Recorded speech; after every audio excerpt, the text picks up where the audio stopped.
Vamos a ver ahora algunos modelos de enfermedades con sus mecanismos inmunológicos y después vamos a ver los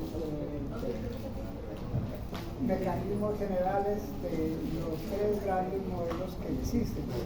El primer modelo es el modelo mediado por anticuerpos dirigido contra tejidos o células específicas. El segundo modelo es anticuerpos y complejos inmunes circulantes. Y el tercer modelo es linfocitos T citotóxicos y linfocitos TCD4 contra células y tejidos específicos. Bueno, entonces, el primer modelo es una enfermedad mediada por anticuerpos que se denomina la enfermedad de Graves. En este caso tenemos unos autoanticuerpos contra los receptores de la hormona estimulante de la tiroides que se encuentran sobre las células de la tiroides. La pituitaria, que es una glándula que está en el sistema nervioso central, podría decirse que en la frente, pero un poquito más profundo, produce muchas hormonas reguladoras, entre ellas la hormona tiroestimulante. Esta hormona se va a unir a receptores específicos sobre las células de la tiroides y con su estímulo las células de la tiroides van a producir las hormonas tiroideas. Estas hormonas tiroideas son capaces entonces de actuar sobre la hipófisis y cuando actúan sobre la hipófisis regulan negativamente la producción de hormona tiroidea. De esa manera no hay un exceso de hormonas tiroideas que son pues causantes de hipertiroidismo cuando se producen en grandes cantidades. Anticuerpos contra los receptores de la tiroides pueden estimular permanentemente a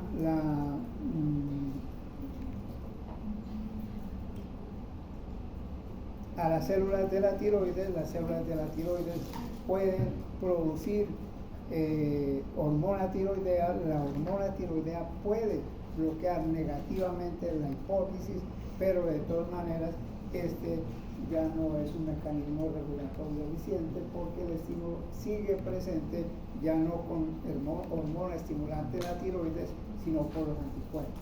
Y esto causa hipertiroidismo. Esa es la enfermedad de Graves y se cree que puede estar asociada a algunas infecciones como un virus que se llama el virus de Epstein-Barr y infecciones con Yersinia enterocolitica. Ustedes todavía no han visto microbiología ahorita. No, bueno, en general. Sí. Bueno, la Yersinia pues es un patógeno gastrointestinal y parece existir alguna asociación. Y como en otros casos, como ya lo mencionamos, como en el ejemplo de la diabetes mellitus tipo 1 insulino dependiente, puede haber alguna asociación con el HLA-DR3. Estos anticuerpos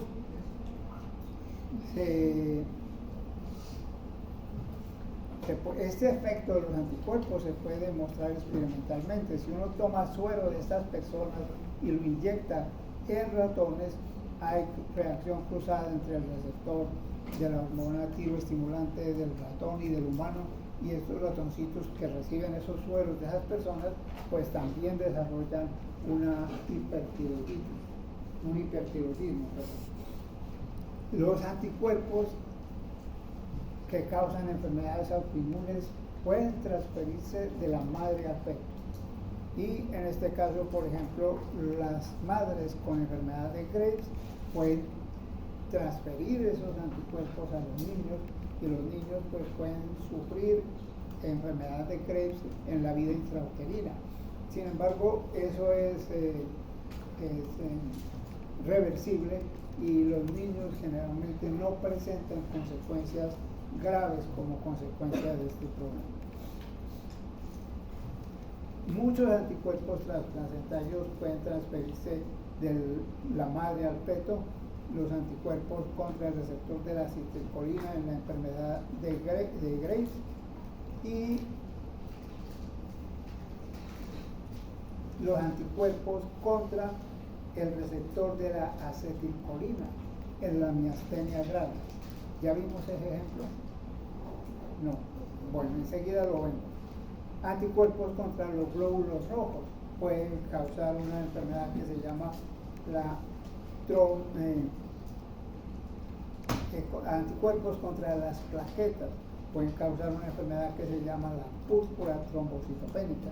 Se destruyen las plaquetas y entonces tenemos pues problemas hemorrágicos. Y una enfermedad que la vamos a ver con un poquito más de detalle al final, el lupus eritematoso sistémico, otra enfermedad mediada por anticuerpos que se llama el péntico, anticuerpos contra proteínas que forman parte de los desmosomas. ¿Saben qué son los desmosomas? Las placas que unen célula a célula, por ejemplo en los tejidos, en los epitelios del tracto digestivo, respiratorio y en la piel. En este caso, esos anticuerpos van dirigidos contra desmosomas propios de la piel. Entonces las personas sufren separación de las células y después el epitelio se levanta, se forman como unas ampollas. Es una enfermedad muy desagradable. Profe, una pregunta. Esto es que no me parece que tenga mucho sentido. Bueno, personalmente para mí no tiene sentido la enfermedad de Graves. O sea, es que se supone que los anticuerpos reconocen a la glándula tiroides y parte de ella como un agente extraño. ¿No se supone que deberían es acabar con la glándula tiroides en vez de hacer que produzca más hormona? Hoy hablamos de eso en el laboratorio. Es que hay anticuerpos citotóxicos y anticuerpos no citotóxicos. Entonces, en este caso, esos anticuerpos son no citotóxicos y lo que van a hacer es entrecruzar receptores y estimular el efecto de los receptores, pero no son anticuerpos citotóxicos. ¿Cómo hizo para seleccionar este tipo de anticuerpos la naturaleza infame que nos causa esta enfermedad? No sabemos, pero son anticuerpos no citotóxicos, porque si fueran citotóxicos tendríamos el efecto contrario, tendríamos un hipotiroidismo. Tiene usted toda la razón con esa observación. Profe, es que tiene, o sea, es que yo tengo entendido que, o sea, en la enfermedad Graves, el anticuerpo no citotóxico interactúa como con el receptor para estimular la tiroides. Pero ¿qué tiene ese anticuerpo para que pase si son tan distintos la hormona TSH como el anticuerpo?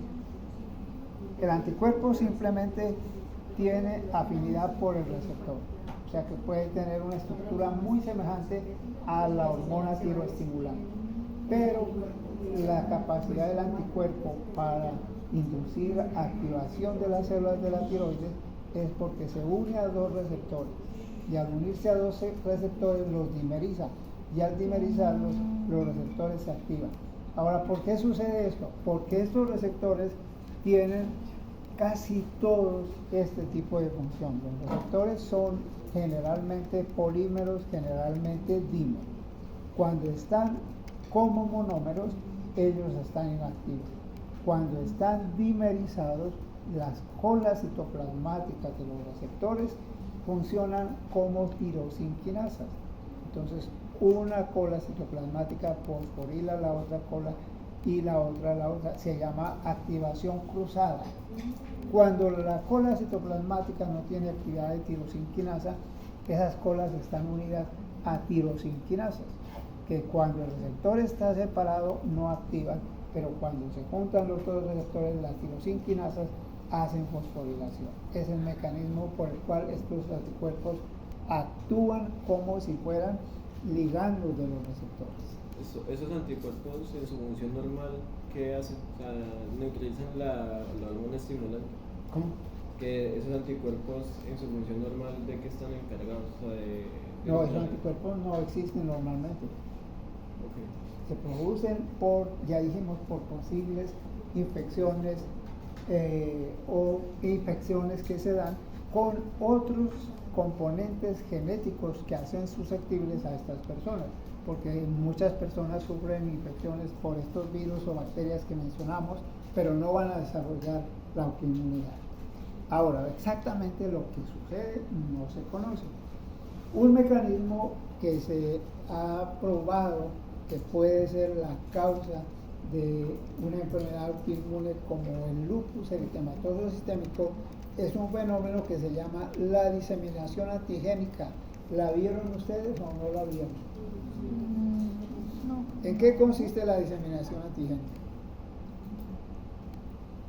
Un linfocito B puede presentar antígenos tipo proteico a un linfocito T. Tiene que ser así porque los T no reconocen sino proteínas. ¿Estamos de acuerdo? Entonces, por ejemplo, le puede presentar segmentos de histonas o de otros componentes del núcleo, y en este caso podrían ser componentes de la cromatina, las proteínas que están asociadas a la conformación del DNA, que son los nucleosomas, y otras proteínas que sirven para que el DNA se vaya doblando. También hay proteínas que están asociadas a la replicación del DNA. Todas esas proteínas forman parte de lo que se llama la cromatina. Entonces, en condiciones normales, los linfocitos B pueden estar haciendo eso, presentando esas proteínas, pero si no hay TOLs, si no hay PAMs, los linfocitos B se van a volver anérgicos. Presentación antigénica en ausencia de moléculas coestimulatorias induce anergia. Sin embargo, si esto se diera con coestimuladores, por ejemplo, junto con PAMs de microorganismos, este linfocito B y el linfocito T quedarían activados. El linfocito B produciría anticuerpos contra las histonas y no pasaría mayor cosa. Sin embargo, el linfocito T reconoce estas histonas, se hace activar, prolifera y generamos linfocitos T específicos contra las histonas. Pero el linfocito B también puede reconocer DNA, porque el linfocito B reconoce carbohidratos, ácidos nucleicos y proteínas. Y otro linfocito B puede reconocer DNA, otro linfocito B. Este linfocito B reconoce DNA con su antígeno, con su molécula de superficie, una IgM, internaliza, procesa y presenta histonas. Pero se las presenta a este linfocito preactivado. Y este linfocito preactivado responde, produce interleuquinas y hace que este linfocito B se active, se convierta en células secretoras de anticuerpos contra el DNA. Y después se pueden convertir en células de memoria. Y entonces ya vamos a tener un linfocito B productor de anticuerpos contra el DNA. Eso es lo que se llama diseminación de epítopes. Bueno, la miastenia gravis es una enfermedad mediada también por anticuerpos. Y en este caso lo que sucede es algo diferente. En la miastenia gravis lo que sucede es lo siguiente: normalmente las terminaciones nerviosas de las fibras. Una pregunta, en el anterior caso, ¿contra qué es que se generan anticuerpos contra las proteínas? Inicialmente se van a producir anticuerpos contra las proteínas. Y estos anticuerpos serían producidos por una clona de linfocitos B específica contra las proteínas. Pero una clona distinta del linfocito B que tiene receptor con afinidad para el DNA puede reconocer el DNA Y al reconocer el DNA, internaliza DNA e histonas, el complejo. Procesa las histonas, aunque él no haya reconocido histonas sino DNA. Y sus receptores para DNA. El linfocito B, que previamente fue activado contra las histonas, puede ser activado por este linfocito B específico contra el DNA. Y en este caso va a darle ayuda convertirlo en linfocito B secretor de anticuerpos del tipo IgG, pero contra el DNA. Entonces, eso es lo que se llama la diseminación de epítelios. Bueno, en el caso de la miastenia gravis, las terminaciones nerviosas de las fibras motoras de las neuronas, los axones de las neuronas motoras, terminan cerca de las fibras musculares en una estructura que se llama la placa mioneural. Y ahí en esa placa mioneural hay receptores para acetilcolina. Cuando las células reciben el estímulo de la acetilcolina, ellas captan la acetilcolina por su receptor y hacen que haya un flujo de sodio, y eso hace que se despolarice toda la membrana y haya contracción del músculo. Es el mecanismo por el cual nosotros nos movemos. Estas terminaciones nerviosas pues liberan unas vesículas que tienen en forma preformada la acetilcolina, y lo hacen cuando llega un potencial de acción, se llama. Hay una despolarización que viaja rápidamente, sodio, potasio, y va despolarizándose la membrana de la neurona. Cuando la despolarización llega al terminal del exón, se activa la liberación de estas vesículas. Pueden generarse autoanticuerpos contra los receptores de la acetilcolina. Y en este caso, entonces, ¿qué va a pasar? Estos receptores tienen una acción diferente. Las células de la placa, los miocitos en la placa neural van a internalizar estos receptores y los receptores van a desaparecer. Poco a poco los receptores se van haciendo más y más escasos y las personas van sintiendo más y más debilidad, y esto se hace más evidente cuando las personas están sometidas a estrés o a grandes esfuerzos, hasta que llega un momento en que ya la neurona no puede estimular. Las personas van perdiendo fuerza muscular hasta que terminan con parálisis. Estas parálisis son por falta de contracción, se llaman parálisis plástica. Esa es a grandes rasgos el mecanismo de acción de los autoanticuerpos en la miastenia gravis.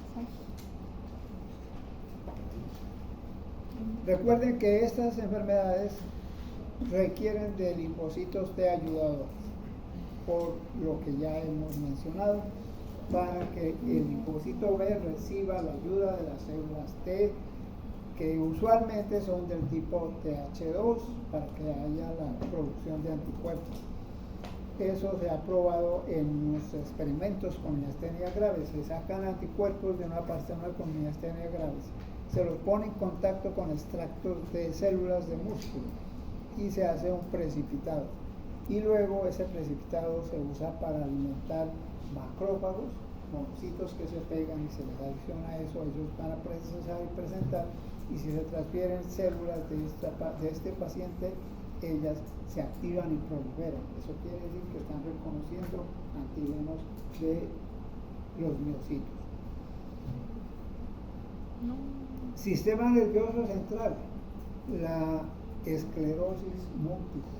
De esa se han oído hablar, ¿sí? La esclerosis múltiple, famosa por los personajes que han sufrido de eso.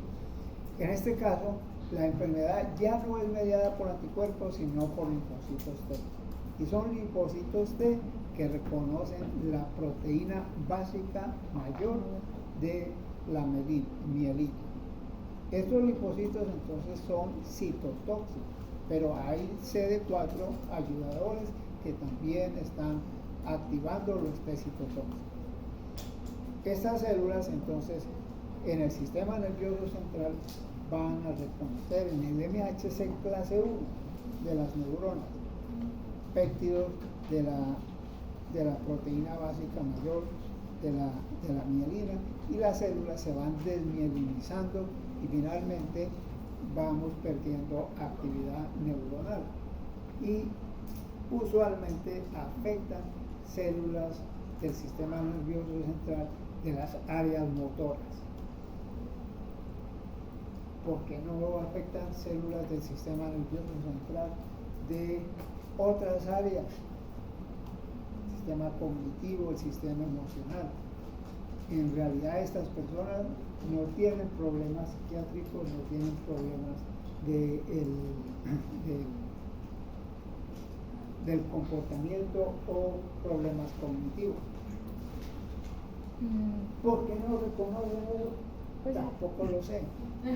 Es que hay una mielina que es creada por un tipo de célula de mielina que es creada solamente para el sistema nervioso central, por diferentes tipos de células. Sí, puede ser que haya algunas variedades de mielina que estén presentes en ese tipo de neuronas. Puede ser.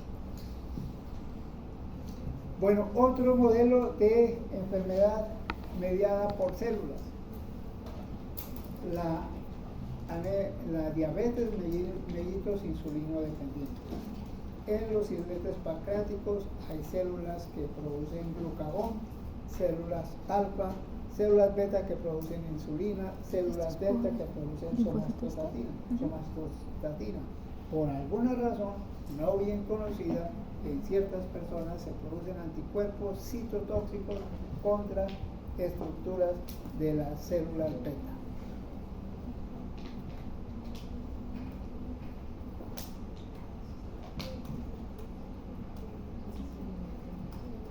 Y van pasando y las van pisando una a una, como si fuera una maquinita de esas señaladoras.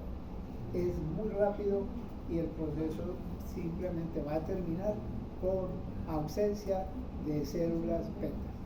Esas personas no pueden vivir sino con insulina y se presentan en personas jóvenes.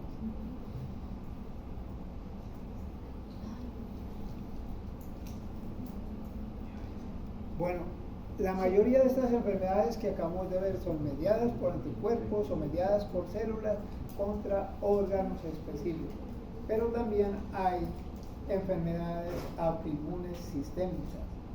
Enfermedades autoinmunes sistémicas, la artritis reumatoidea, la escleroderma y el lupus eritematoso sistémico, otra enfermedad llamada síndrome de Sjögren's y otra llamada polimiositis.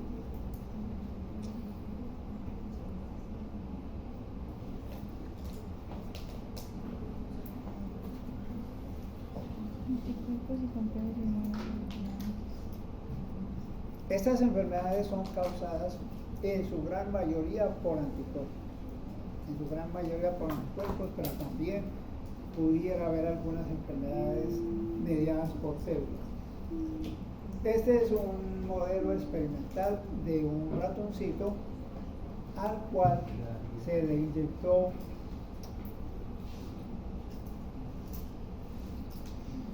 una sustancia llamada proteoglicano. El proteoglicano es un componente del cartílago de las articulaciones. Entonces, si uno toma proteoglicano y lo mezcla con extracto de Mycobacterium tuberculosis, entonces ahí tenemos la sustancia propia y los PAM. Los PAM son de los componentes del Mycobacterium tuberculosis. Y le inyecta eso uno al ratoncito intraperitonealmente. Esos ratoncitos van a desarrollar artritis. Y esos ratoncitos desarrollan artritis, y aquí tenemos los ratoncitos después de que han sido inmunizados para inducir esa anemia. No se ve muy claro, pero pueden mirar esta patica comparada con esta, ¿sí? Ya tiene artritis. Y para que desarrolle la artritis tal cual hay que inocularlos 3 veces. En la medida en que uno lo va inoculando, los síntomas que se van registrando como una rejilla, pues que es articulación 1, articulación 2 y le va dando un grado, en la medida en que se inoculan, se hacen refuerzos, después del tercer refuerzo ellos presentan una artritis que se llama grado 4 ya por el número de articulaciones comprometidas. Que es una pregunta, pero si se les inyecta proteoglicano sin los PAMs, ¿desarrollan artritis? Sin los sin coacteria no desarrolla. Pero ¿a qué se debe eso? O sea, ¿por qué el cuerpo al responder proteoglicano con PAMs desarrolla artritis? Pero proteoglicano solo no desarrolla artritis. Ya lo O hemos sea, no podría mencionado, diferenciar. no un poco. Mire, si se presenta una proteína sin ayudante, porque los ayudantes son PAMs. Si se presenta una proteína sin ayudantes, lo más probable es que uno induzca tolerancia, porque esos linfocitos van a reconocer, pero no hay moléculas coestimulatorias. Las células dendríticas van a reconocer, van a presentar, pero no van a tener B7 y CD28, porque generalmente C7 y CD28 son los que inducen la expresión de las moléculas coestimulatorias en las células presentadoras de antígeno. Y al mezclar con ese extracto de micobacteria, la célula dendrítica fagocita el proteoglicano y fagocita los PAM, porque ya tiene receptores para esos PAM.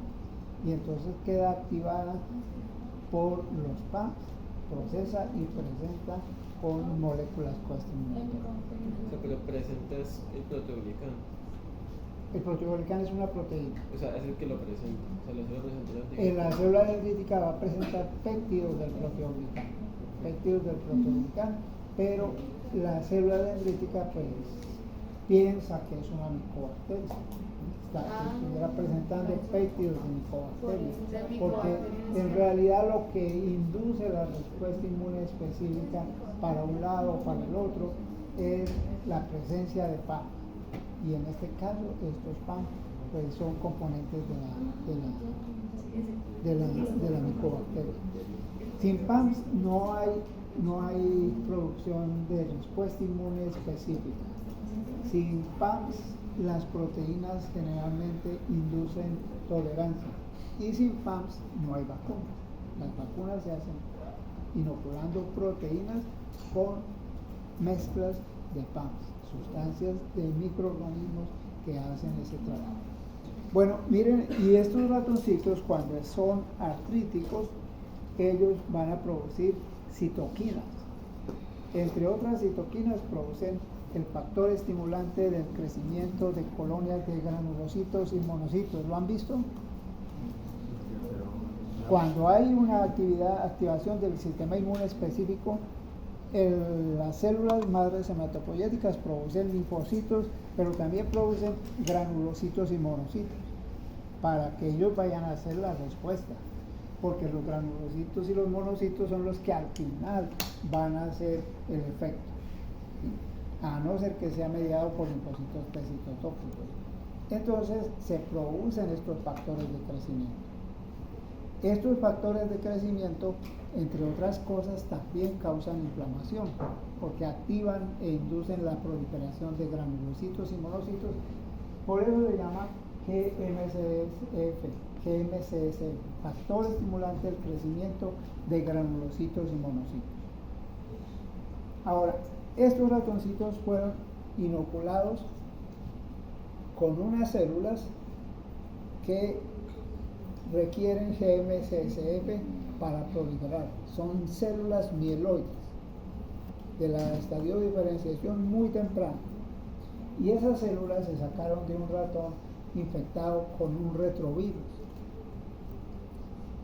Ese retrovirus hace que esas células muten y ellas pierden el control de la proliferación siempre y cuando tengan factor de crecimiento. Si no tiene factor de crecimiento no prolifera. Entonces no son células tumorales, son células que están en proceso de llegar a ser células tumorales. Pero en este ratón infectado con el virus hay infección y hay mucho GM, CSF, y esas celulitas proliferan en presencia de GM. Si uno las saca y las pone en un ratoncito singénico, no van a proliferar.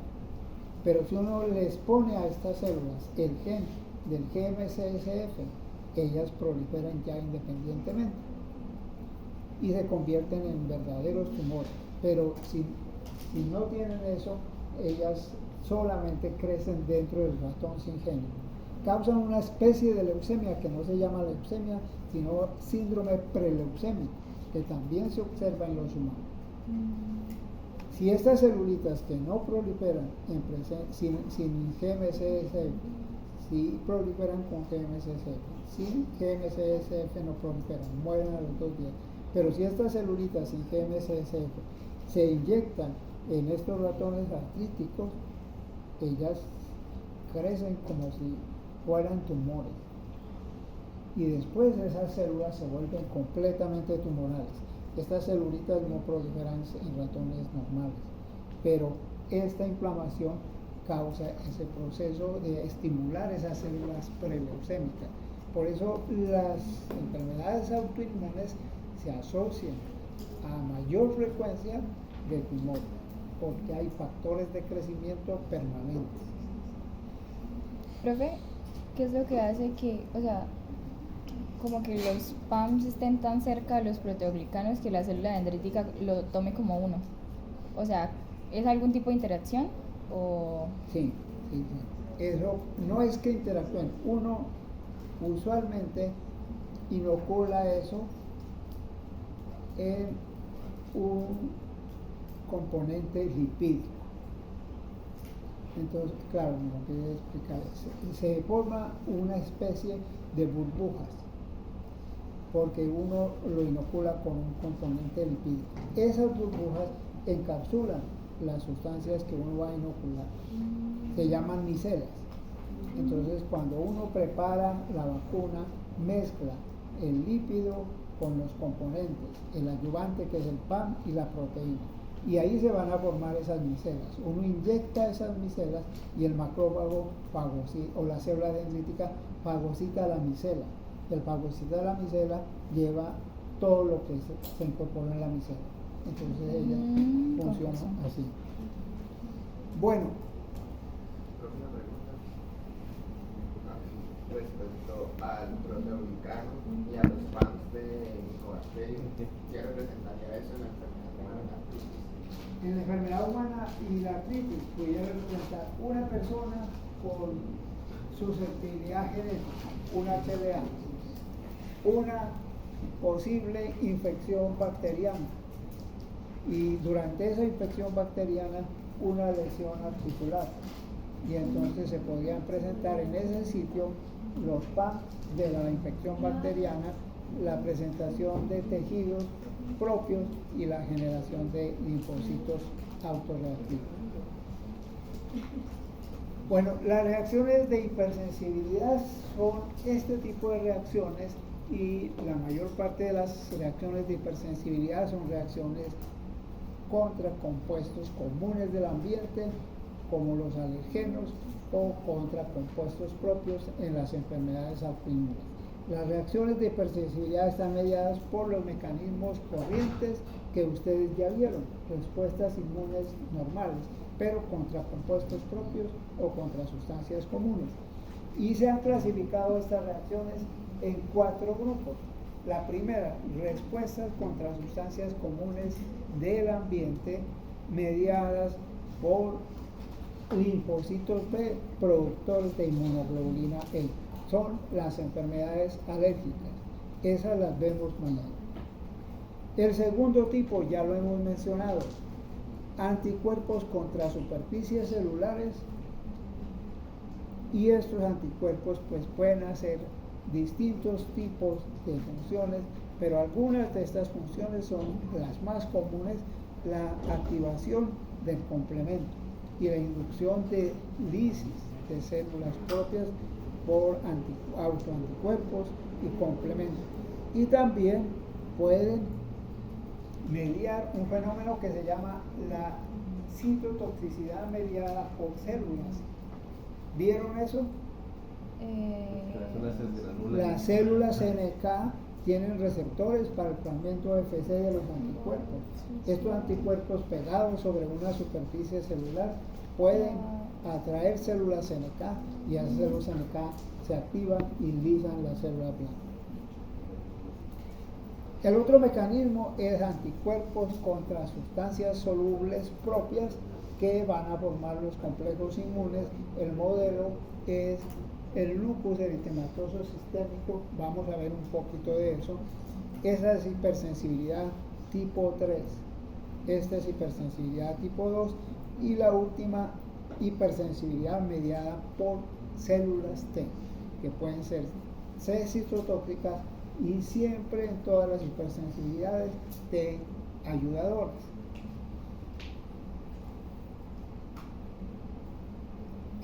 Las enfermedades tipo 2 son casi siempre específicas de órganos, las tipo 3 son sistémicas y las tipo 4 casi siempre son específicas de órganos. Bueno, ya hemos mostrado varios ejemplos de enfermedades autoinmunes. Anemias hemolíticas autoinmunes es otro ejemplo. Se pueden producir autoanticuerpos contra proteínas propias de los grupos sanguíneos, sus moléculas semejantes a los grupos sanguíneos ABO, que usualmente son carbohidratos. Y hay muchos compuestos de ese tipo y usualmente se asocian a infecciones virales. Estas enfermedades, anemias hemolíticas autoinmunes pueden ser muy severas y la gente puede tener anemias que requieren transfusiones y a veces hay lisis tan severas que las transfusiones no son suficientes y en ese caso lo que toca hacer es quitarles el vaso a las personas, porque en el vaso es donde se destruyen los glóbulos rojos recubiertos de anticuerpos. Bueno, hay otras enfermedades parecidas, las neutropenias, anticuerpos contra los neutrófilos y las trombocitopenias.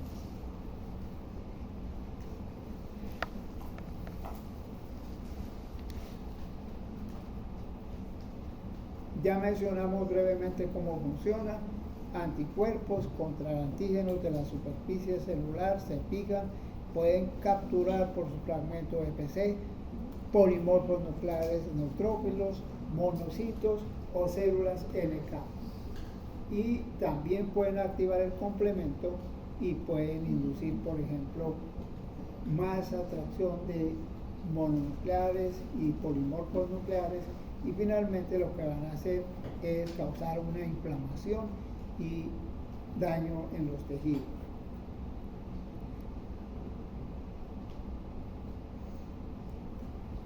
También pueden actuar los macrófagos. Los macrófagos pueden reconocer células recubiertas por anticuerpos o marcadas por complementos. Recuerden que el complemento se activa, libera sus fracciones y la célula queda opsonizada. Y el complemento tiene receptores para el macrófago tiene receptores para las fracciones del complemento. ¿Cuál es la principal opsonina del complemento, jóvenes? C3.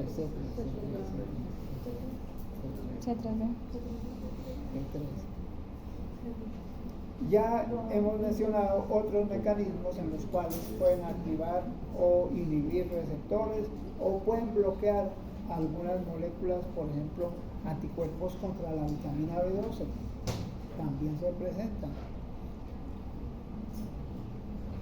Previenen la absorción de vitamina B12.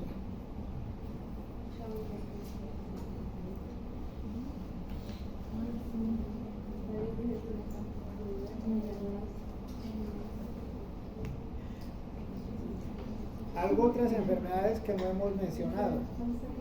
La fiebre reumática. ¿Han oído hablar de la fiebre reumática? Bueno, hay una bacteria muy común que se llama el estreptococo. Estos estreptococos causan infecciones en las amígdalas Ah, y esa las es la de adenoides son los astos. causantes de la adenoiditis y las amigdalitis. Estos estreptococos pueden inducir la producción de anticuerpos contra algunos de sus componentes. Y puede haber reacción cruzada con componentes del músculo cardíaco y algunos componentes del glomérulo renal. Y entonces, si no se hace el tratamiento rápido de estas personas para eliminar ese estreptococo, entonces puede producir miocarditis, artritis, daño renal, y eso se llama la fiebre reumática. ¿Han oído hablar de la fiebre reumática? Es secundaria a una infección por estreptococo, por eso se llama así fiebre reumática, porque va precedida de una enfermedad infecciosa. Y también está la glomerulonefritis por estreptococo. Esto es muy común en los niños. Los niños, cuando tienen estas estreptococosis, pues hay que ponerles inmediatamente la ampolla de benzetacil, porque si no, lo que más hacen los niños, los adultos hacen más fiebre reumática, es glomerulonefritis. Afortunadamente estas glomerulonefritis ceden inmediatamente, se remueve el microorganismo, son transitorias y de muy buen pronóstico.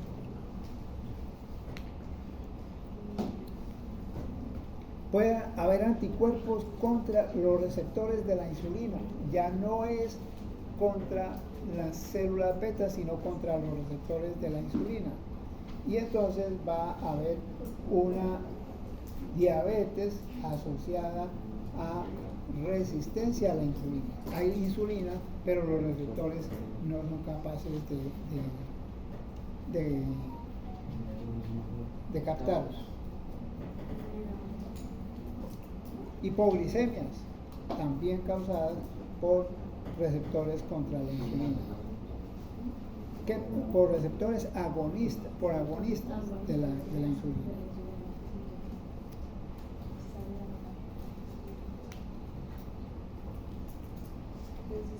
Acá ya hemos mencionado dos tipos de anticuerpos: anticuerpos bloqueadores y anticuerpos potenciadores. Potenciadores en la enfermedad de Graves, bloqueadores en la miastenia gravis.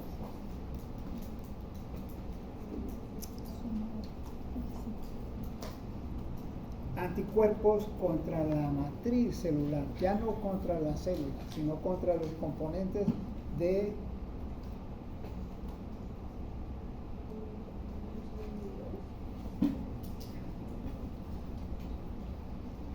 la matriz celular, el tejido que une las células en un órgano. Hay un síndrome que se llama el síndrome de Goodpasture. Un componente clásico de la matriz son las membranas basales. Esas membranas basales no son células, son estructuras de colágeno y fibrina que son estables y ahí se asientan las células. Y a veces, si producimos anticuerpos contra esas sustancias, pues vamos a tener problemas en todos los sitios donde hay membranas basales, en los epitelios, en los endotelios, y ahí va a haber inflamación. Un ejemplo de eso es el síndrome de Goodpasture, y lo que más se afecta ahí son las membranas basales de los endotelios, de los capilares, de los glomérulos. Y entonces vamos a tener glomerulonefritis. Membranas basales de los endotelios, de los capilares, de los glomérulos.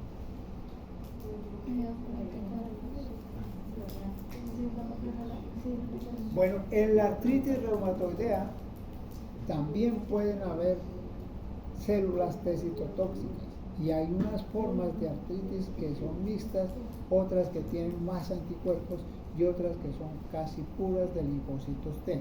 Por eso la artritis reumatoidea en general se considera una enfermedad autoinmune causada por anticuerpos.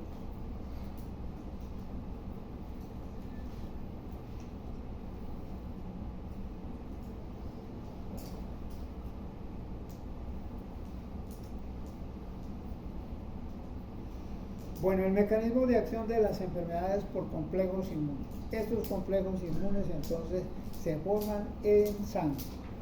porque, por ejemplo, en el lupus eritematoso sistémico hay segmentos de DNA circulantes. Esos segmentos de DNA son reconocidos por los autoanticuerpos. Los autoanticuerpos son divalentes y entonces empiezan a reconocer moléculas por distintos epítopes.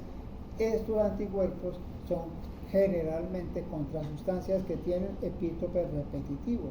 Por ejemplo, en el DNA podemos tener varias secuencias repetidas de nucleótidos. Se polimerizan, forman complejos inmunes. Estos complejos se van a precipitar sobre los endotelios o sobre las membranas basales. Donde hay filtración, ahí se van a precipitar los complejos. Los complejos van a activar complemento va a desencadenar inflamación. Las fracciones del complemento son quimiotácticas, se llaman anefilotoxinas, atraen células del sistema inmune innato y se causa inflamación. En los vasos sanguíneos, en las membranas basales de los glomérulos, en las membranas basales de la piel, en las membranas basales del epitelio del tracto gastrointestinal. Esas son enfermedades sistémicas, muy severas, muy capacitantes y muy deteriorantes. Bueno, modelo de esa enfermedad, el lupus eritematoso sistémico. Producción de anticuerpos contra una amplia gama de antígenos nucleares, usualmente el DNA de doble banda. Pero también pueden haber anticuerpos contra las histonas, que forman parte de los nucleosomas, que forman parte de la cromatina, ¿sí? Pueden haber anticuerpos también contra las ribonucleoproteínas. Ribonucleoproteínas. Las proteínas que forman parte de los ribosomas, que están inicialmente en el núcleo y después se transportan los ribosomas. Contra las proteínas que forman parte del procesamiento del RNA. ¿Se acuerdan? Unas proteínas pequeñas que van unidas a RNAs pequeñitos que sirven para hacer los splicing. Tal vez ya no se acuerdan de eso. Cuando se va a hacer el corte y splicing del RNA, hay proteínas que deben reconocer los sitios de corte y empalme, ¿sí? Porque ese sitio de corte y empalme debe ser reconocido y cortado exactamente. Las proteínas no pueden reconocer eso con exactitud, pero la proteína asociada a un pequeño RNA va y reconoce esos sitios. Esas son proteínas asociadas al RNA y se llaman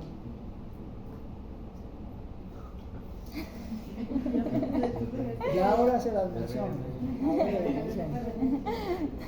Yo tengo una memoria terrible, no me acuerdo absolutamente de nada.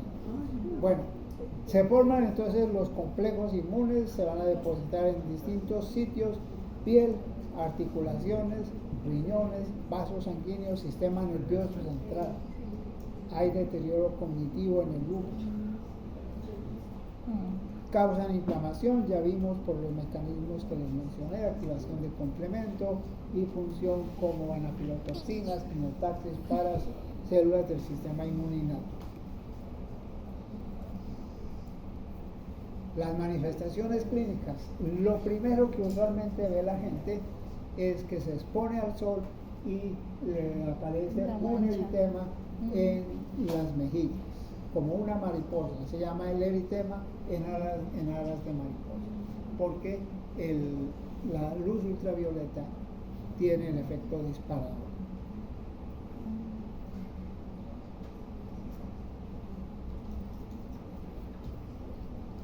Manifestaciones de vasculitis: morados, sangrados y una sensación de puntos dolorosos súbitos. En determinado momento siente una punzada en un lugar de la piel, pero fuerte, como si le chuzaran con un alfiler. ¿Eso qué quiere decir?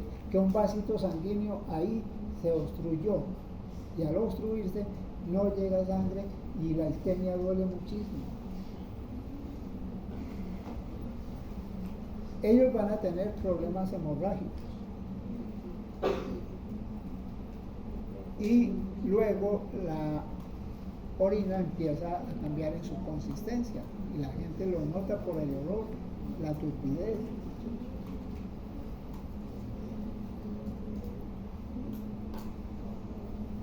Hay asociaciones con el HLA, disparadores.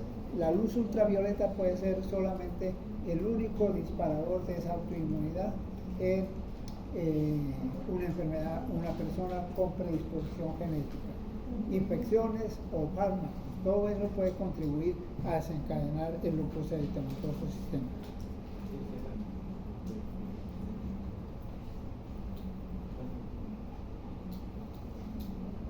En algunos casos se cree que con susceptibilidad genética el DNA propio puede activar PAMs para DNA. ¿Cuáles son los PAMs del DNA?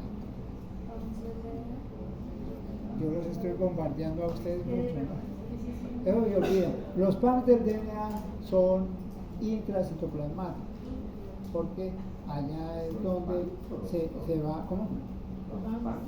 PAMs. Pero los receptores para PAMs del DNA. Bueno, los PAMs del DNA son las secuencias de nucleótidos distintos a las secuencias normales. Las secuencias normales son más balanceadas entre adenina, timina, guanina y citosina. En los procariotes hay mucha guanina y citosina, y esa diferencia las células nuestras la reconocen como PAMs. Pero el receptor para esas secuencias de guanina y citosina están intracitoplasmáticos. ¿Cuál es el receptor para esos PAMs? Es un TOR. 9. Para el doble 9. Bien están ustedes porque yo no me acordaba. 9. Sí, porque eso, ¿quién se va por...? Les apuesto a ustedes que después de unos 4 o 5 meses ya no recuerdo. Eso es lo que... Pero bueno, muy bien. Profe, sería el 3 porque no es tetrametilado. Rico en citosina y guanina. Para nosotros sería el 3 porque no está revelado. Bueno, cuando tenemos sospecha de una glomerulonefritis, hay varias causas de glomerulonefritis por enfermedades autoinmunes. Una de ellas es el lupus eritematoso sistémico. La otra es la que ya les mencioné, el síndrome de Goodpasture, anticuerpos contra el colágeno y específicamente contra el colágeno de las membranas basales. Entonces tenemos que hacer una prueba para ver si hay anticuerpos contra esas estructuras. Y esa prueba es una prueba de inmunofluorescencia, parecida a la inmunohistoquímica. Sacamos una biopsia, ponemos esa biopsia en contacto con anticuerpos contra los anticuerpos humanos marcados con una sustancia fluorescente y vamos al microscopio. Si hay autoanticuerpos pegados a las estructuras del glomérulo, lo que vamos a ver es el delineamiento de la forma del glomérulo. Miren un glomérulo aquí, no lo vamos a describir, pero aquí están los tubos colectores y estos son vasos sanguíneos que ingresan y van a hacer el intercambio de líquido. Estos vasos sanguíneos tienen células endoteliales y estas células endoteliales están pegadas sobre una membranita basal. Esta membranita basal entonces puede ser atacada por autoanticuerpos y estos glomérulos tienen autoanticuerpos porque la prueba de inmunofluorescencia dio positiva, anticuerpos contra los anticuerpos humanos. Ahora, este patrón que ustedes ven es distinto a este. ¿Sí o no? Este, ¿cómo lo ven? ¿Más lineal, más definido? Menos definido. ¿O cuál ven más definido? ¿O este? Ese. Pues está más como... No, está muy bien. Este es el más definido. Sí. Este es el más definido y se llama patrón lineal. Patrón lineal porque los anticuerpos van contra una estructura definida, la membrana basal.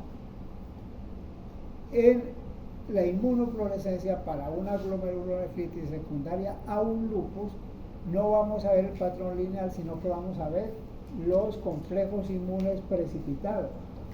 Y en los complejos inmunes precipitados no dan una línea, dan estos grumos. Entonces hay dos patrones grandes en la inmunofluorescencia para esta estructura glomerular. Uno, patrón lineal, anticuerpos contra la membrana basal, la enfermedad más común, Busch-Pasteur. Patrón granular, anticuerpos contra los anticuerpos formando complejos inmunes. En este caso los complejos inmunes son de DNA, pero pueden haber otras enfermedades de anticuerpos formando complejos inmunes. La glomerulonefritis postestreptocóxica es también.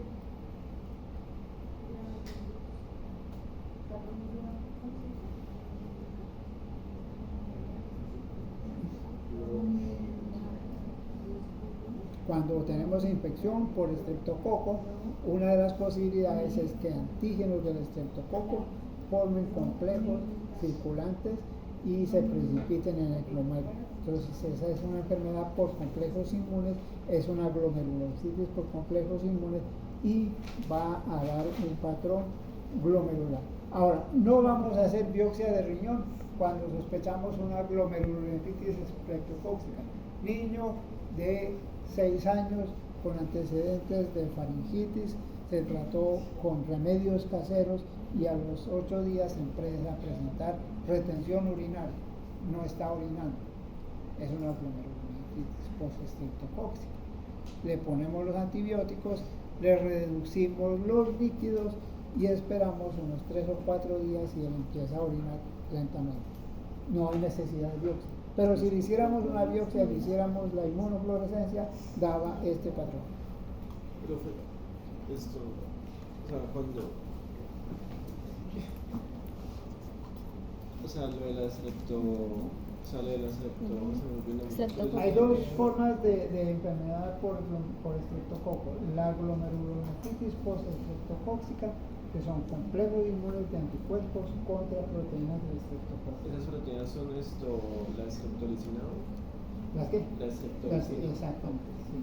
Y hay fiebre reumática, que son anticuerpos secundarios a una infección por estreptococo que se produjeron contra antígenos propios que hacen reacción cruzada con los antígenos del estreptococo.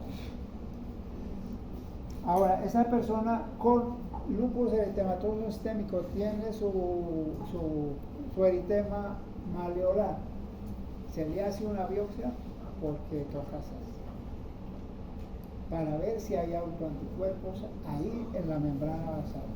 Entonces miren la biopsia de esta persona. Aquí tenemos, no se ve bien todo, pero acá tenemos una capa córnea normal. Aquí están las células madres que van a dar lugar a los queratinocitos, que se van diferenciando, van perdiendo el núcleo, se van alargando hasta que forman una placa queratóxica. Y acá esto se perdió. No hay membrana basal, se rompió. Aquí vemos un infiltrado de células que no son queratinocitos, esos son linfocitos. Y acá hay muchos linfocitos también. Y vemos vasos sanguíneos dilatados y estos vasos sanguíneos están llenos de glóbulos rojos. Hay una vasculitis. Y es probable que aquí haya una empalizada de autoanticuerpos con complejos inmunes. Entonces hacemos la inmunofluorescencia, anticuerpos contra los anticuerpos, y mire que da un patrón de autoanticuerpos delineando la membrana basal y granular. Granular, ¿por qué? Porque son complejos inmunes precipitados. Eso es para... Si van a trabajar en un laboratorio de reumatología, esto se les va a volver una prueba rutinaria. Aprenden ustedes los patrones. ¿Ya vieron los anticuerpos antinucleares? Sí. Los patrones. Sí.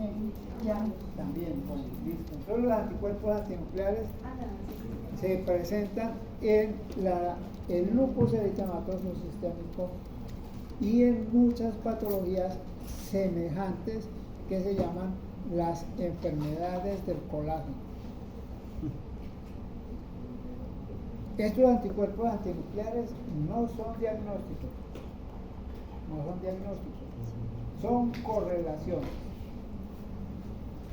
De tal manera que ustedes, si les dicen, Cierto. tú ya estás terminando, resulta que mi sobrina tiene unas manchas en la cara cuando se expone al sol y le hicieron los anticuerpos antinucleares y le salieron positivos. Puede ser. Ustedes lo que tienen que decir es, búsquense un buen reumatólogo y no más porque ya saben que el lupus eritematoso sistémico es una enfermedad muy grave, muy difícil de decirle a una persona que tiene lupus, pero la presencia de anticuerpos antinucleares no es diagnóstico de lupus. Muchas personas pueden tener anticuerpos antinucleares después de una infección, después de un ejercicio fuerte, después de una situación de estrés, de un exceso de trabajo, transitorio. ¿Sí? Sirve mucho para hacer el diagnóstico y para clasificarlo. Pero pueden haber personas con lupus sin anticuerpos antinucleares en ese momento. Sin embargo, el 93% de las personas tienen anticuerpos antinucleares con lupus. Hay otras patologías como la escleroderma, otra que se llama enfermedad mixta del tejido conectivo, otra que se llama polimiositis, la artritis reumatoidea, vasculitis reumatoideas, síndrome de Sjögren. Bueno, muchas de estas enfermedades tienen alguna correlación con anticuerpos antinucleares o contravariables de los anticuerpos antinucleares clásicos contra el DNA. ¿Qué es el lupus inducido por drogas? ¿Cómo? El lupus inducido por drogas.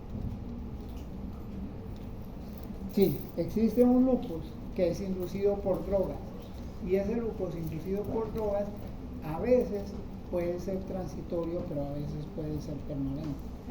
No se diferencia mucho de los otros lupus que se llaman idiopáticos. Idiopáticos es lo que inventaron los médicos para decir no sé, de causa desconocida. Eso quiere decir de causa desconocida. Sí, yo me acuerdo cuando estaba en las rotaciones, ¿y cuál es la causa, doctor, de ese problema? Es idiopático. Bueno, idiopático. Es una forma muy elegante de decir no sabemos. Bueno, núcleo tiene su núcleo, célula con su núcleo. En el núcleo tenemos la cromatina, ¿sí?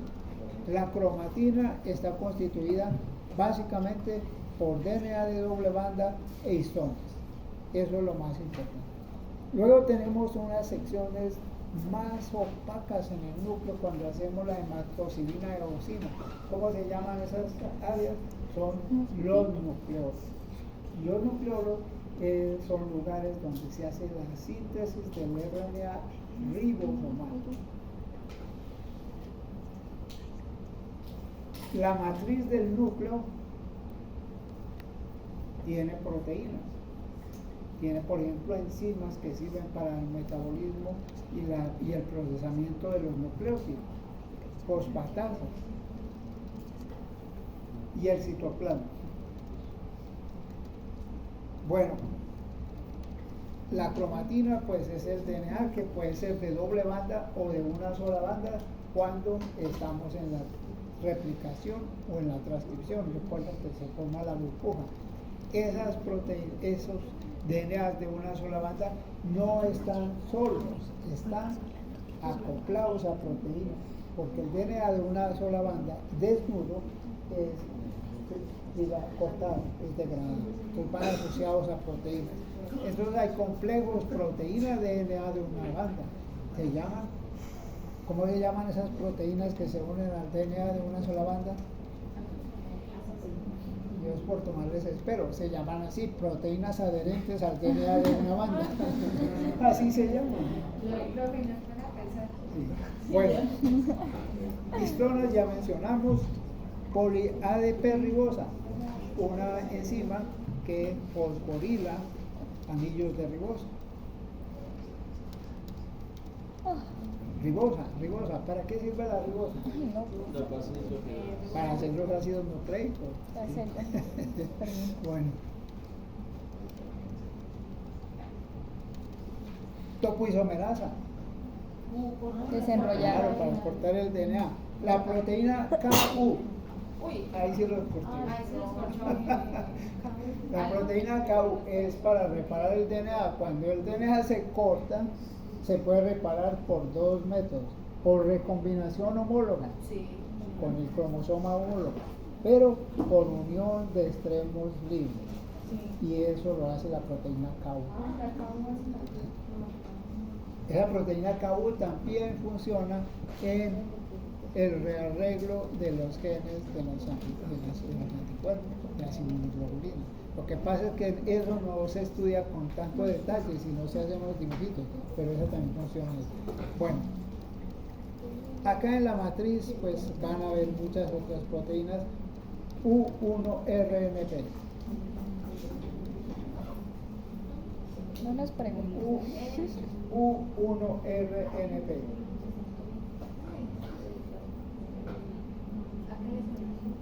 No, que no nos pregunten.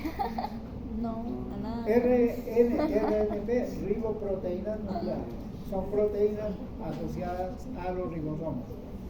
U1-RNP Sí, pero.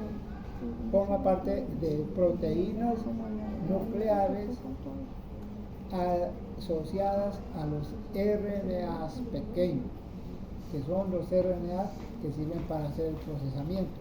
Hay 6 unidades de 1 a U6. Todas esas sirven para hacer el procesamiento. Bueno,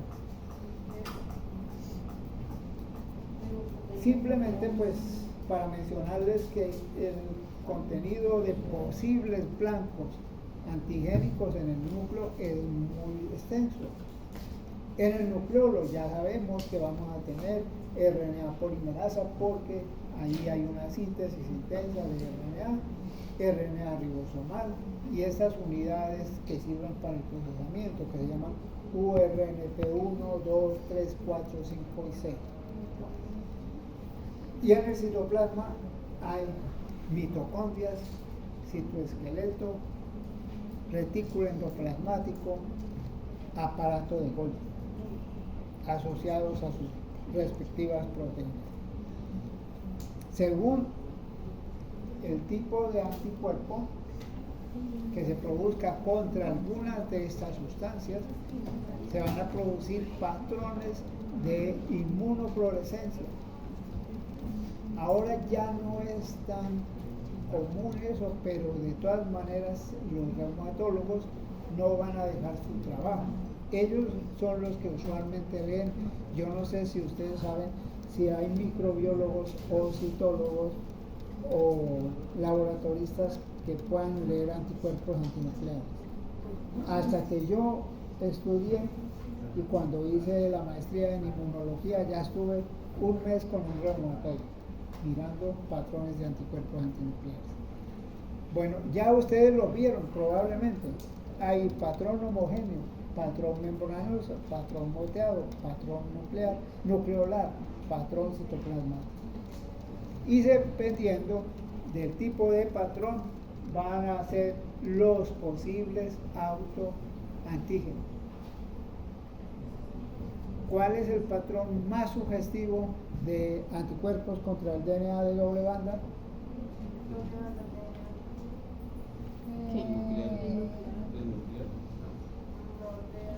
¿ADN qué? El patrón en anillo. Eso simplemente se debe porque en cierto momento del ciclo celular el DNA se recoge a las paredes del núcleo. Y en ese momento el DNA está de doble banda, no está abierto. Bueno, aquí vemos un patrón membranoso. ¿Qué quiere decir eso? estamos viendo todos los anticuerpos, contrario a esto que vemos acá, todos los anticuerpos sobre la membrana celular, no en el citoplasma. Eso de tener este patrón cubriendo todo el núcleo es porque todos los anticuerpos están sobre la membrana. Algunos pueden estar dirigidos contra los poros, proteínas de los poros nucleares. Patrón moteado.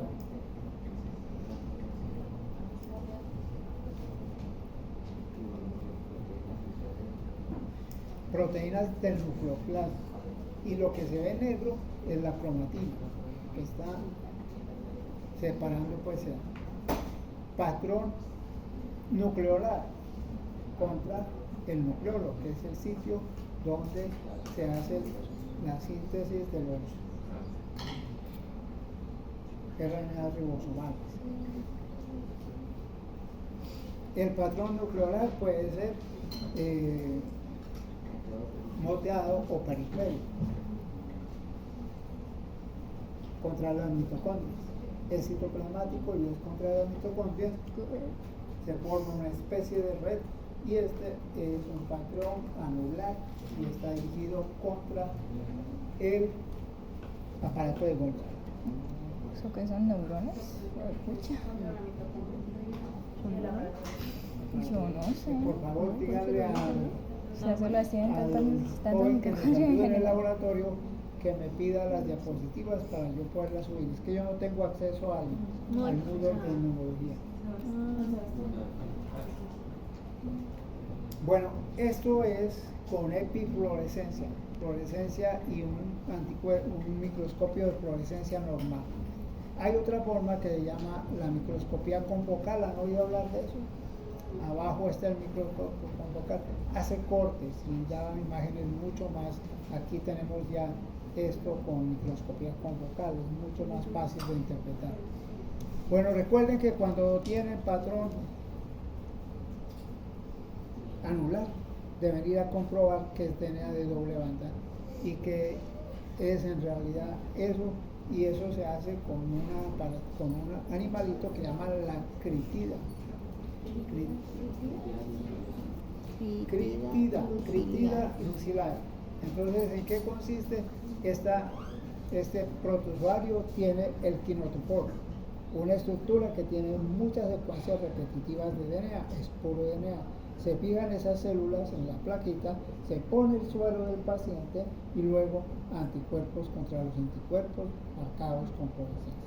Y vamos a ver el kinetoporo, y vemos el kinetoporo, estamos en presencia de anticuerpos de DNA, anticuerpos contra el DNA de doble banda.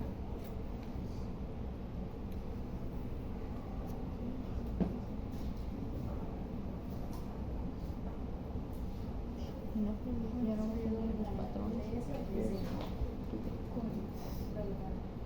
Susana hacía el laboratorio de todo. Yo digo como, aprende. Estas fueron las reacciones de hipersensibilidad tipo 3, con plegos inmunes.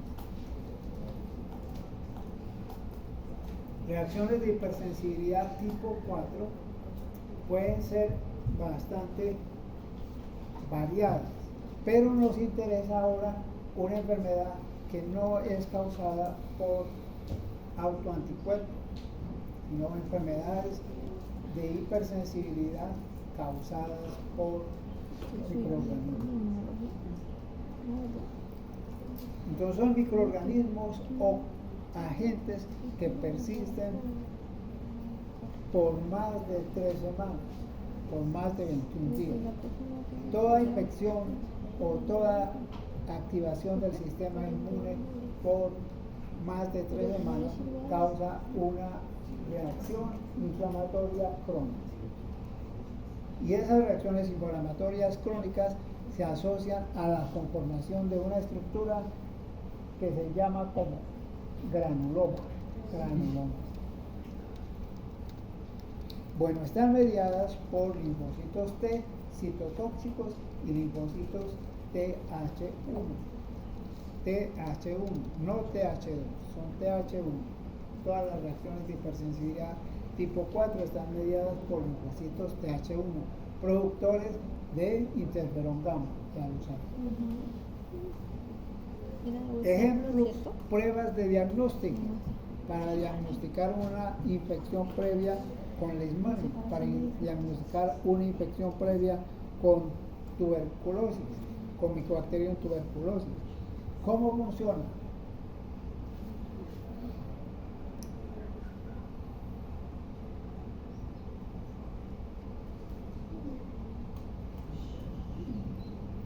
Si alguien tuvo una infección previa con Mycobacterium tuberculosis o con leishmania o con toxoplasma, entonces yo le puedo inocular un extracto a nivel epidérmico, no subtérmico. Si le ponen subtérmico, le van a causar una llaga, una úlcera se hace, de verdad que se hace.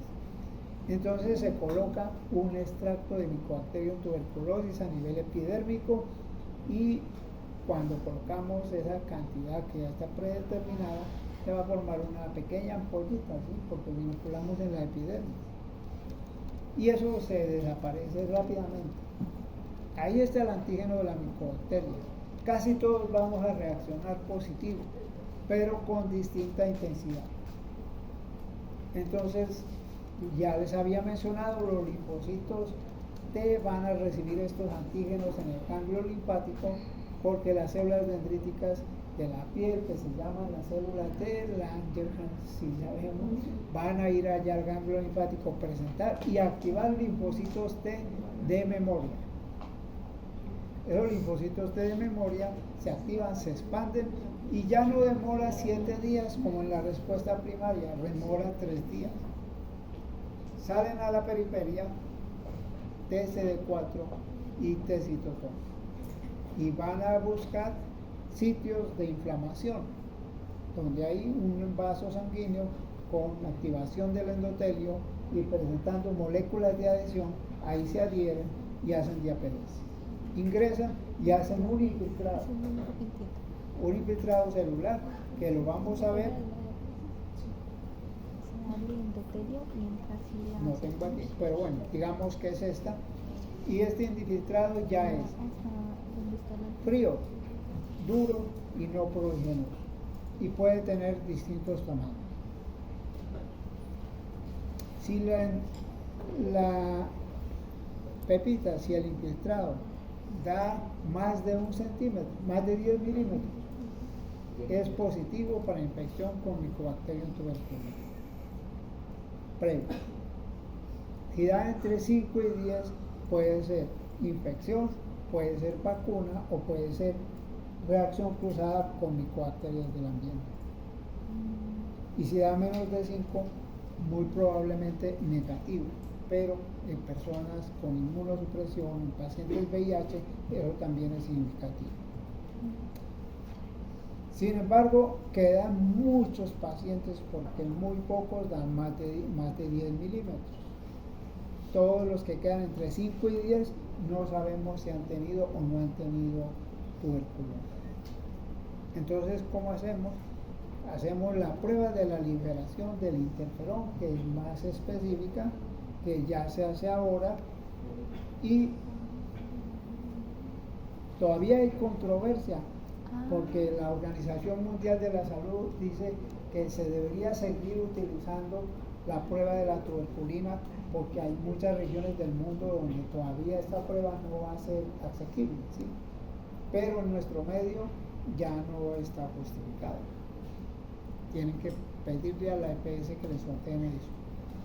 Bueno, un tubito en el cual hay medio, otro en el cual está el antígeno de Mycobacterium tuberculosis, y un tubito donde hay un mitógeno. ¿Qué es un mitógeno?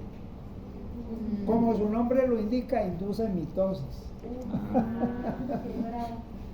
Mitógeno. Entonces induce mitosis de linfocitos y los hace proliferar. Ese es el control positivo.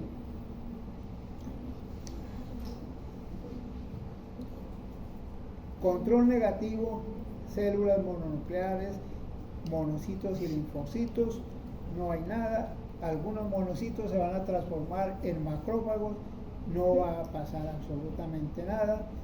En este platico tenemos anticuerpos contra interferón gamma. y no hay nada. Bueno, antígeno, Mycobacterium tuberculosis, macrófagos van a captar el antígeno, lo van a endocitar, procesar y presentar. Sobre el plato tengo anticuerpos contra el interferón gamma. Estos anticuerpos contra el interferón gamma van a captar el interferón gamma. Y uso un segundo anticuerpo marcado con peroxidasa contra el interferón gamma, revelo y voy a ver unos puntitos. Eso se llama el DOT ELISA. Cuento DOT, punto. Cuento los punticos y ese es el tipo de respuesta cuantitativa, cuántos linfocitos T específicos proliferaron en ese ensayo.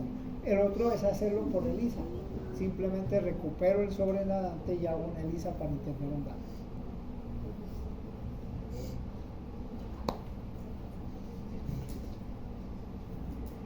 Ya saben ustedes cómo funciona el mecanismo. Hay otras enfermedades como por ejemplo algunas patologías autoinmunes que pudieran estar mediadas por células, las enfermedades infecciosas que causan granulomas, las más importantes enfermedades granulomatosas crónicas, enfermedades granulomatosas crónicas, 2, tuberculosis y lepra son las enfermedades granulomatosas crónicas. ¿Lepra aún, de ejemplo, aún hay? O sea, ¿aún se da la lepra? Sí, claro, Sí. todavía hay. Lo que pasa es que ya una persona con lepra anda por la calle común y corriente y no sabemos. Y tuberculosis por la calle es lo que hay. Bueno, eso sí. Nos subimos al bus y ahí vamos inhalando micobacterias tranquilamente, pero como estamos bien, no estamos deprimidos, no estamos con exceso de estrés, ni estamos desnutridos, no va a pasar nada. No va a pasar nada.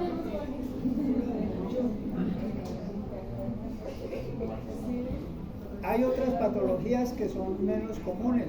La blastomicosis y la histoplasmosis son enfermedades micóticas, no son tan raras en nuestro medio. Y las dermatitis de contacto también son mediadas por linfocitos T. Ah, eso sí. Es una enfermedad muy maluca, la dermatitis de contacto es muy Esa es la que se le pone a uno todos los dedos secos, ¿no? Toca alguna cosa, el alérgeno, y empieza- se le van formando unas placas. Eso, bueno, lo por el jabón. Bueno, ¿qué se va a formar? Se van a formar los...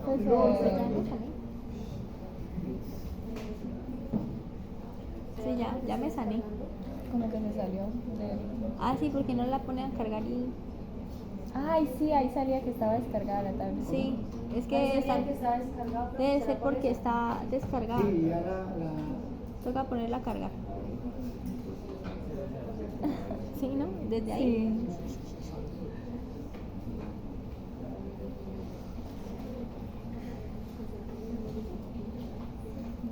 Ahí está, me trajo calor.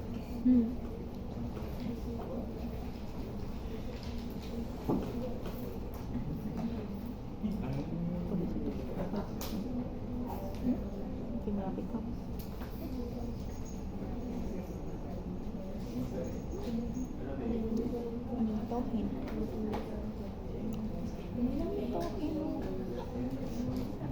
Al final no tuvieron plataforma, no, en la plataforma no pusieron nada para hacer el informe. Sí, me hubiera programado por WhatsApp. Pues así está bien. ¿Me puede dejar favor?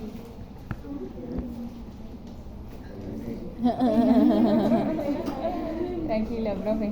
Uy, ahí hay hecho. Yo era mesera.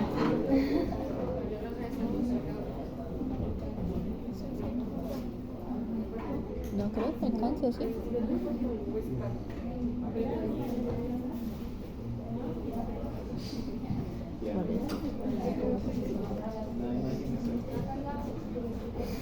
Tengo el bol. Sí. ¿Allá? Ah, Bueno, yo creo que... toca desde ahí, ¿no?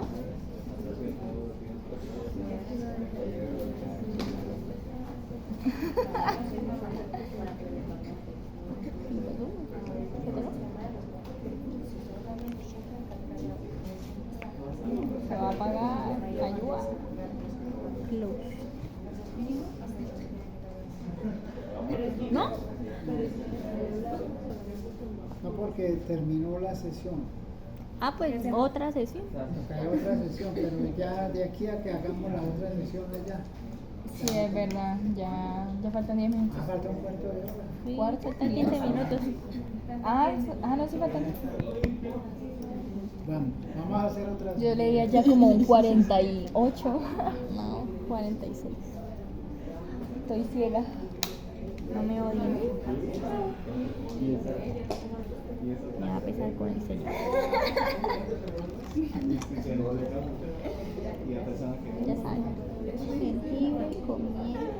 Y bueno, si tiene naranja, pues mejor. Pero pues yo tengo limón.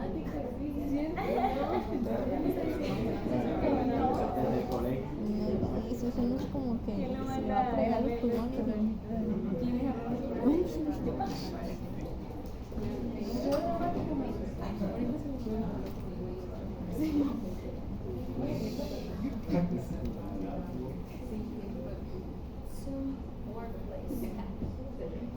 ¡Ay, qué pereza!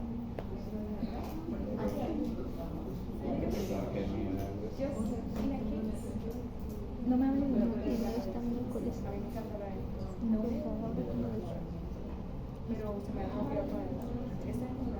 Ella entendió. Es que nosotros hablamos, o sea, nos explicamos. Yo no. Y nos Esa vale francesa.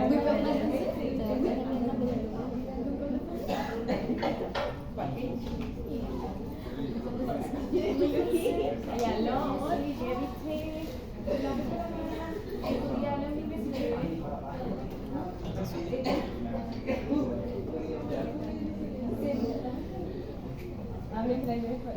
No, él no me habla ningún idioma. Hable francés. Y tenemos en conjunto.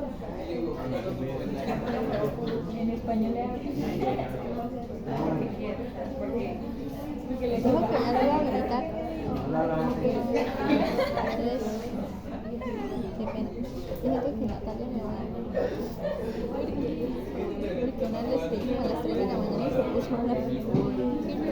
Yo hablaba de esta hora, o sea, 2 horas de escribirme yo. Pero ya le respondió a la hora. No, cada después, luego sí.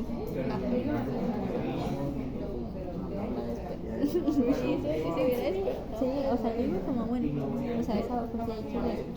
Pero después, pues ya que o sea, yo lo leí temprano, pues para que ella lo viera después. Era de buenos días, primero de la Valentina. pesado. Mejor no lo voy a escribir. Ahora le escribo a las 3 de la tarde. Qué chistoso.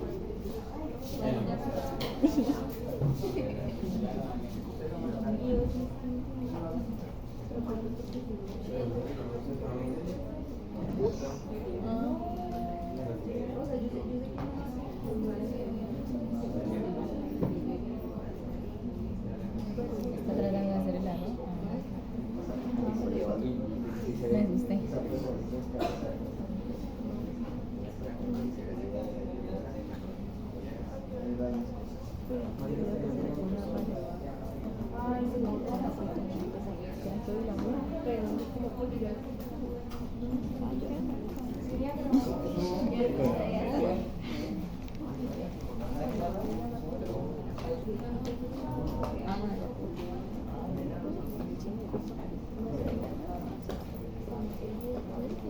Los últimos 10 minutos.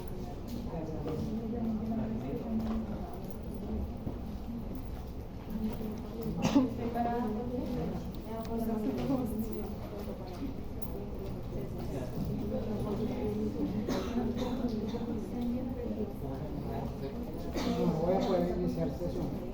Entonces falta un pedacito muy pequeñito. Hay un problema. Mañana no les puedo dar clase. Entonces toca No puedo proponer. venir aquí a acostarme. Y virtual. Entonces, dos opciones. O me regalan una hora extra que tengan o hacemos la clase virtual de 1 hora. Porque no ya podemos responder en ningún otro momento. No nos combinan los horarios a ningún. Entonces virtual. Sí, virtual. Me dan la hora y yo les digo. la clase virtual. La clase de la hora. A la misma hora no se puede. Pero no dice que está ocupado. Ay, Dios mío. En la mañana. El jueves de 3 a 4 es la única que consiguen todos. Ay, Pero- sí. Pero Jueves de 3 a 4 es la única y si no, jueves de 6 a es que acuérdense que hay unos No, que es una tienen hora, que... es una hora, el jueves de 6 a 7 puede ser. Bueno, no sé. Ah, profe, hay una tutoría el jueves de 6 a 8. jueves de 3 a 4. Sí, de 3 a 4. No es anfiteatro, es esto. No, yo hablo por fisiología, hay unos que tienen que ir a sembrar, ¿no? No sé, la verdad no sé. Yo creo que sí, el jueves de 3 a 4 mejor. Jueves de 3 a 4. Todos pueden a ese tiempo.